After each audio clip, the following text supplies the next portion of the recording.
এখন 120 কোটি টাকার একটা জাহাজের উপর দাঁড়িয়ে আছি।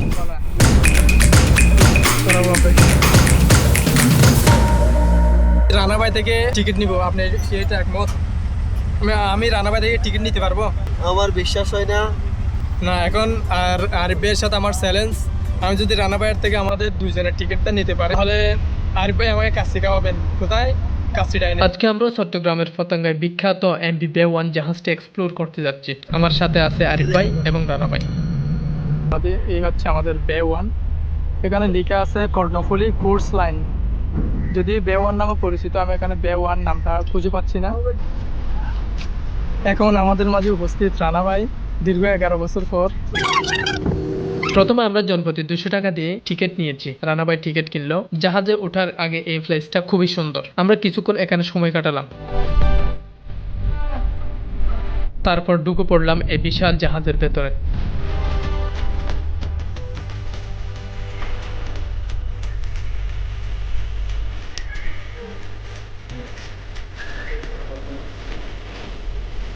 এই হলো জাহাজের ভেতরের দৃশ্য, খুবই রাজকীয়। তো এখন আমরা বে-1 একদম ভিতরে। রানা ভাই এদিকে বসে আছে ওই জায়গায়। এখানে বসার সুন্দর সিস্টেমগুলো আছে। আমি একটু বসে দেখি ফিল নিয়ে। এখন মানুষ নেই, সবকিছু একদম নীরব। এবার জাহাজের উপরে ঘুরে দেখবো। এই জাহাজটির আগের নাম ছিল সালভিয়া মারো। তো আমি এখন উপরে উঠতেছি। আসসালামু আলাইকুম। দ্বিতীয় তলায় আমি। এখান থেকে ভিউটা এভাবে দেখা যায়। আর ওই পাশে দেখা যাচ্ছে কর্ণফুলী এক্সপ্রেস।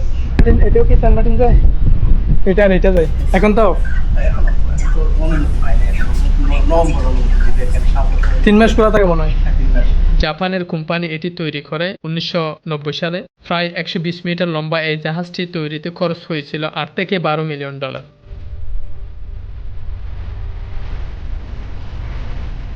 আর এটা হচ্ছে লাইফ বুট, যখন কোনো দুর্ঘটনা হয় এটা ইউজ করে। তো রানা ভাই এবং আরিফ ভাই এখানে বসে আছে, তারা অনেক ক্লান্ত।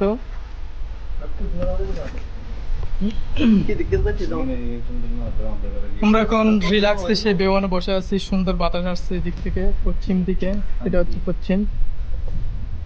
সবচেয়ে আসলে ভালো লাগার একটা পরিবেশ। তবে টিকিটের দাম একটু বেশি, 200 টাকা জনপ্রতি। এটা অতিরিক্ত দাম, কারণ এখানে এই জাহাজ এটা ছাড়া আর কিছুই নেই। আমার মনে হয় এখানে কোনো ইভেন্ট করা যায়। আমি করি। তো রানা ভাইয়ের বিয়ে,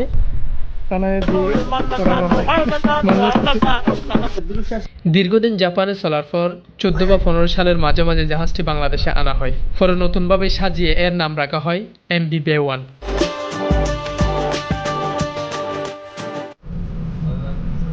প্রাকৃতিক, এটা প্রাকৃতিক না, এটা হচ্ছে আর্টিফিশিয়াল। নীল গাছে বসে আছে। রানা ভাই এখানে ঘুমাচ্ছে।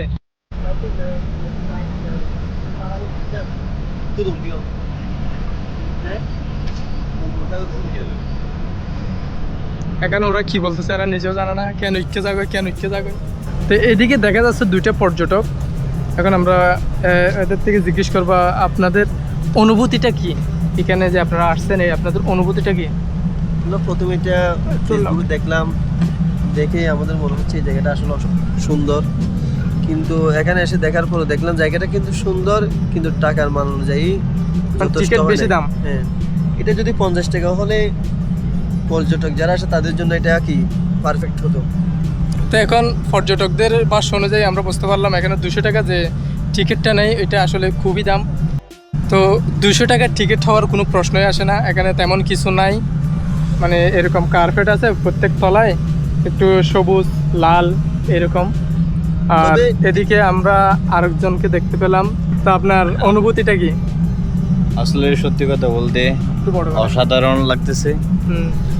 সবচেয়ে দুঃখের বিষয় হচ্ছে 200 টাকা করে নিয়ে ফেলছে, মানে 200 টাকা তার বিনিময়ে কিছু দেয় নাই।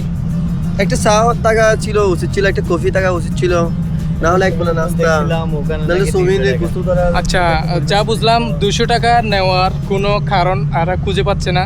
মনে হয় 200 টাকার টিকিটের সাথে যদি একটা চা কফি অথবা একটা হালকা নাস্তার ব্যবস্থা থাকলে তাহলে মানে একটু মানুষই হইতো আর কি।